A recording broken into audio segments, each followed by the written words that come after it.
Statue of unity જવાનું planning કરી રહ્યા છો? શું તમારે એ જાણવું છે કે સ્ટેચ્યુ ઓફ યુનિટી જોવાનો ખર્ચ એક વ્યક્તિનો કેટલો આવે? શું તમારે એ જાણવું છે કે સ્ટેચ્યુ ઓફ યુનિટી ખાતે જોવાલાયક શું શું છે અને કેટલો સમય લાગે? તો આ વિડીયોને પૂરો જોજો, કારણ કે આ વિડીયોમાં હું તમને લઈ જઈશ સ્ટેચ્યુ ઓફ યુનિટીની મુલાકાતે અને જણાવીશ કે તેની ટિકિટ કેટલી છે, કેટલો સમય લાગે છે, અને સાથે હું તમને એ પણ જણાવીશ કે ત્યાં જમવાનો અને નાસ્તાનો ખર્ચ કેટલો થાય છે. તો ચાલો શરૂ કરીએ સ્ટેચ્યુ ઓફ યુનિટીનો આ વિડીયો અને સીધા પહોંચી જઈએ કેવડિયા કોલોની.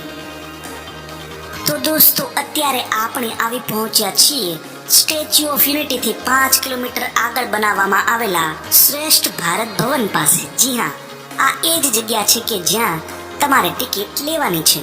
આમ તો તમે સ્ટેચ્યુ ઓફ યુનિટી જોવા માટે ઓનલાઈન પણ બુકિંગ કરાવી શકો છો, પરંતુ માની લો કે તમે ઓનલાઈન બુકિંગ નથી કરાવ્યું તો આ શ્રેષ્ઠ ભારત ભવને આવીને પણ તમને ટિકિટ મળી જશે, પરંતુ તેના માટે તમારે ટાઈમિંગનું ખાસ ધ્યાન રાખવું પડશે. તો દોસ્તો, અહીંયા સવારે 8 વાગ્યાથી ટિકિટનું વેચાણ શરૂ થાય છે અને સાંજે 6 વાગ્યા સુધી તમને ટિકિટ મળી રહે છે. તો આપણે ટિકિટ લઈ લીધી છે અને હવે સામે જે તમને બસ દેખાય છે તેમાં જ બેસીને આપણે પહોંચવાનું છે સ્ટેચ્યુ ઓફ યુનિટી ખાતે. જી હા, તમે જે ટિકિટ લો છો તેમાં જ આ બસમાં બેસવાનો ચાર્જ પણ આવી જાય છે, એટલે તેના માટે તમારે એક્સ્ટ્રા કોઈ પણ ચાર્જ ચૂકવવાનો રહેતો નથી. અને હા, માની લો કે જો તમે પોતાનું વ્હીકલ, કાર કે પછી અન્ય કોઈ સાધન લઈને અહીં આવ્યા છો તો અહીંયા પાર્કિંગ માટેની પણ સારી સુવિધા છે.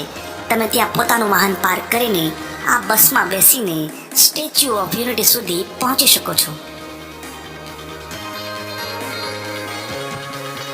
સ્ટેચ્યુ ઓફ યુનિટી જોવા માટે મુખ્ય રીતે 3 પ્રકારની ટિકિટનું વેચાણ થાય છે. આગળ હું તમને એ પણ જણાવીશ કે મેં કયા પ્રકારની ટિકિટ લીધી, તેના માટે કેટલો ચાર્જ ચૂકવ્યો, અને જો તમે અહીં આવો છો તો તમારે કઈ ટિકિટ લેવી જોઈએ. તો શ્રેષ્ઠ ભારત ભવનથી આપણે જે બસમાં બેઠા હતા તેમાં માત્ર 10 જ મિનિટની મુસાફરી બાદ આપણે હવે આવી પહોંચ્યા છીએ સ્ટેચ્યુ ઓફ યુનિટીની એકદમ નજીક. હવે આપણે અહીંયાથી એન્ટ્રી લેવાની છે. આપણી થોડી તલાશી લેવામાં આવશે, એટલે કે થોડી તપાસ કરવામાં આવશે, અને ત્યારબાદ આપણને એન્ટ્રી મળશે સ્ટેચ્યુ ઓફ યુનિટીના મુખ્ય પરિસરમાં.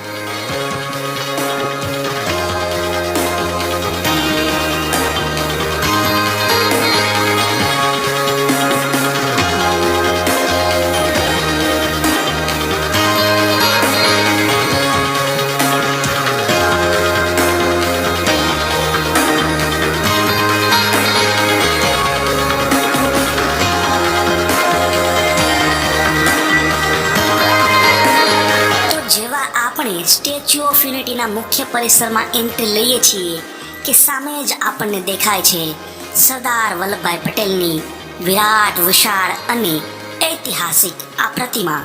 જી હા, 182 મીટર ઊંચી આ પ્રતિમા વિશ્વની સૌથી ઊંચી મૂર્તિ બની ચૂકી છે, અને આ પ્રતિમાને જોવા માટે માત્ર ભારતમાંથી જ નહીં પરંતુ વિશ્વમાંથી દરરોજ હજારો લોકો અહીંયા સુધી આવે છે. જ્યારે તમે અહીંયા પહોંચશો અને પહેલી વખત નજીકથી આ પ્રતિમાને નિહાળશો ત્યારે તમને ગર્વ થશે એક ગુજરાતી તરીકે, અને તમને માન થશે સરદાર વલ્લભભાઈ પટેલ પ્રત્યે કે જેમણે દેશને અખંડિત બનાવ્યો. મુખ્ય એન્ટ્રી ગેટથી લઈ અને સરદાર સાહેબની પ્રતિમા વચ્ચેનું અંતર લગભગ 200 થી 300 મીટર છે. માની લો કે તમારી ઉંમર 60+ છે અને તમે ચાલી નથી શકતા, અથવા તમારી સાથે બાળકો છે, તો ચિંતા કરવાની જરૂર નથી, કારણ કે અહીંયા વૃદ્ધો માટે તેમજ બાળકો માટે એલિવેટરની વ્યવસ્થા કરવામાં આવી છે કે જેમાં બેસીને તમે તરત જ સ્ટેચ્યુ ઓફ યુનિટી એટલે કે સરદાર સાહેબની પ્રતિમા સુધી આસાનીથી પહોંચી શકો છો.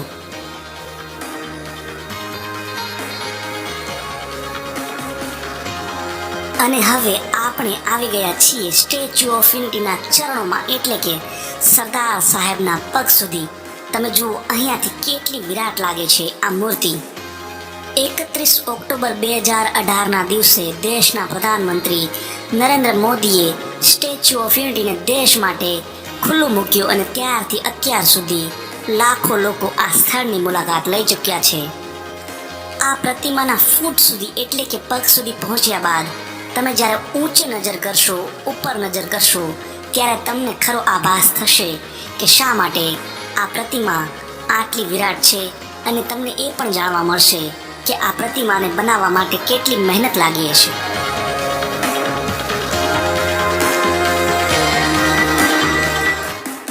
અહીંયાથી તમે દૂર નજર કરશો તો તમને દેખાશે નર્મદા ડેમ અને સામે જશે એ નર્મદા નદી જે ગુજરાતની જીવાદોરી છે.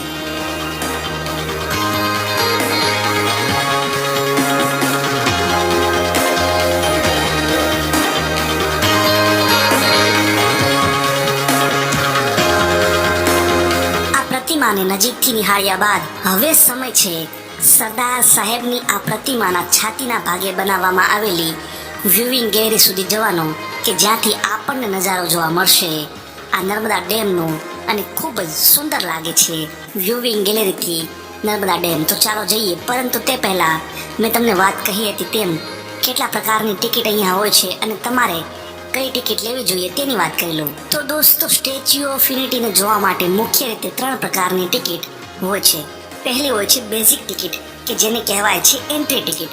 તેનો ભાવ એટલે કે પ્રાઇસ છે 150 રૂપિયા પુખ્ત લોકો માટે, અને જો બાળકો હોય તો તેની ટિકિટનો ભાવ છે 90 રૂપિયા. આ જે 150 રૂપિયાવાળી ટિકિટ છે તેમાં તમે સ્ટેચ્યુ ઓફ યુનિટી ઉપરાંત મ્યુઝિયમ, ઓડિયો વિઝ્યુઅલ ગેલેરી અને સાથે જ વેલી ઓફ ફ્લાવર અને સાંજે થતા હવે તો તમે પણ સમજી ગયા હશો કે શા માટે તમારે 380 રૂપિયાવાળી વ્યુઇંગ ગેલેરીની ટિકિટ લેવી જોઈએ. આ વ્યુઇંગ ગેલેરીને પ્રતિમાના છાતીના ભાગે બનાવવામાં આવી છે. થોડી ઊંચાઈ પર હોવાથી અહીંયા તમને દૂર દૂરનો નજારો જોવા મળે છે જે ખૂબ જ આહલાદક હોય છે. તો હવે આપણે ફરીથી એ જ લિફ્ટમાં બેસીને આ સરદાર સાહેબની પ્રતિમાની અંદર બનાવવામાં આવેલા મ્યુઝિયમની મુલાકાત લેશું. આ છે એ મ્યુઝિયમ કે જ્યાં સરદાર સાહેબની એક પ્રતિમા રાખવામાં આવી છે. ઉપરાંત સ્ટેચ્યુ ઓફ યુનિટીનું નિર્માણ કેવી રીતે થયું તે દર્શાવતી એક નાની ફિલ્મ પણ તમને અહીંયા દેખાડવામાં આવશે. આ આખું મ્યુઝિયમ ફૂલ્લી એસી છે જેથી તમારે ગરમીની પણ કોઈ પરેશાની નહીં રહે. ઉપરાંત અહીંયા પીવાના પાણીની વ્યવસ્થા છે, સાથે જ વોશરૂમની પણ વ્યવસ્થા અહીંયા છે.